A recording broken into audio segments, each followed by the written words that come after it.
So you go to an eye doctor, you're just there for a routine eye exam. You're there to update your glasses, contacts, make sure your eyes are okay.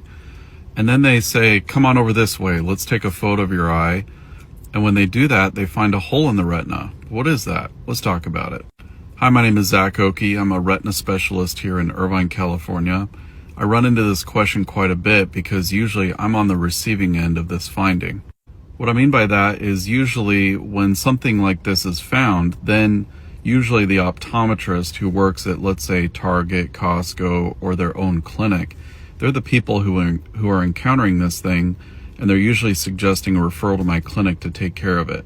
So that by the time a person has arrived at my clinic, they've actually probably done a little bit of homework and asked, what's up with this hole in the retina? And usually I have to educate my patients about it. The name for these incidentally detected holes usually is something called an atrophic hole. Atrophic holes develop as the eye elongates. When all of us are babies, we're brand new in the world, our eyes are really small. The eye is so small that the image is not really in perfect focus on the back of the eye. But then from age 0 to about age 18 or so, the eye elongates and it becomes an adult size. And for most people, that's kind of the end of the story. Now, during that process of elongation of the eye becoming larger, for some people there can be these tiny little stretch marks we call lattice degeneration. And as those stretch marks develop, within them little tiny holes can develop as well.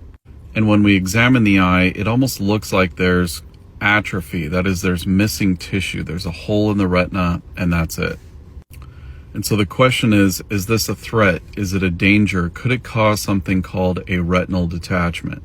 A retinal detachment is a condition in which the retina separates away from the back of the eye, ultimately causing a significant amount of vision loss. It's a life-changing diagnosis. And when we find a retinal detachment, we have to correct it surgically, otherwise the eye will be blind forever. And so to me, it's really important to ask, what is the risk of a retinal detachment if someone has an atrophic hole? We've been studying this question since the 1970s, and the answer to the question is essentially that there is a risk conferred by an atrophic hole, but the risk is actually quite low. And when we say something has a low risk, we have to understand how things normally happen, that is, in the absence of these kinds of things, presumably, and then compare that with people with these lesions inside of the eye. We've been asking what is the incidence of retinal detachments in the United States and the public for many years, and what we found that the incidence is somewhere in the 10 to 20 per 100,000 range, which translates to about 0.02% per year in the United States. And then if we compare the incidence of retinal detachments for people with atrophic holes, it gives us an idea of the risk. And what we found over the course of decades since we've studied this condition, the cumulative lifetime incidence of a retinal detachment we could attribute to an atrophic hole is approximately 5%. Now, I admit it's kind of hard to compare these numbers, 0.02% per year in the United States compared with an approximate 5% cumulative lifetime risk. But I think that gives you an idea of the kind of risk we're talking about. We're not discussing a 100% probability of retinal detachment when we encounter these things.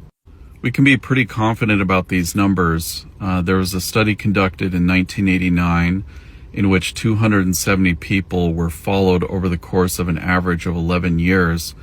And in this study, that number was repeated as well. So we can actually have quite a bit of confidence about it.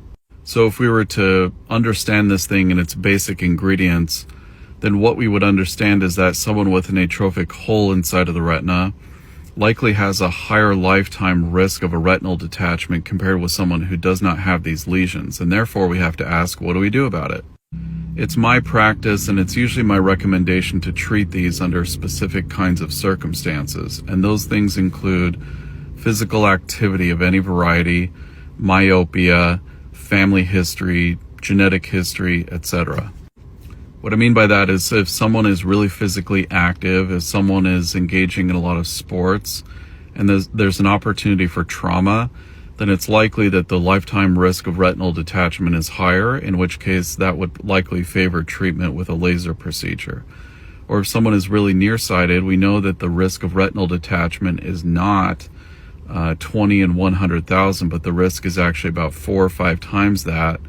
That is, let's say 80 to 100 people per 100,000 in a lifetime, and therefore the risk is higher, and therefore I would probably suggest laser treatment in that case as well.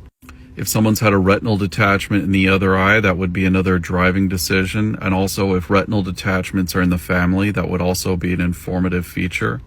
In other words, we don't make a decision or a recommendation free of any context. At least that is my practice.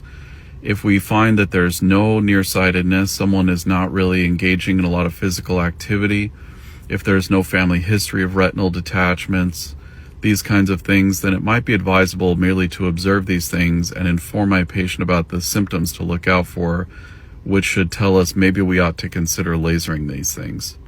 And the symptoms I'm referring to include specifically new floaters in the vision and new flashes.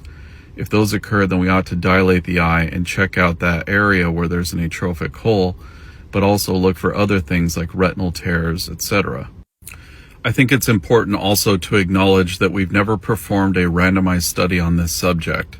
And to me, that's a shame because every medical treatment we like to do has to have some point of reference where we say we've intervened in this or that way and we've compared that with doing nothing. And when we've done that over the course of time, we found a better result.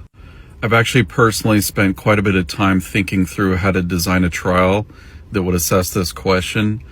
But the thing is, if you think about the numbers, that would be really hard to do and it'd be really expensive. What I mean by that is we find these lesions in the population pretty broadly, and we would have to know the result of our intervention over the course of many decades. It's really hard to do that. It's really hard to study the same individual who might move around in the country, who might forget about us, that they're participating in the study, and so on. And so if we're being honest with ourselves, the laser procedure that we're doing, we assess that the risk reduction may be present, but we really can't put a numerical outcome on that statement that normally we'd like to have with any other kind of medical treatment or surgery or whatever.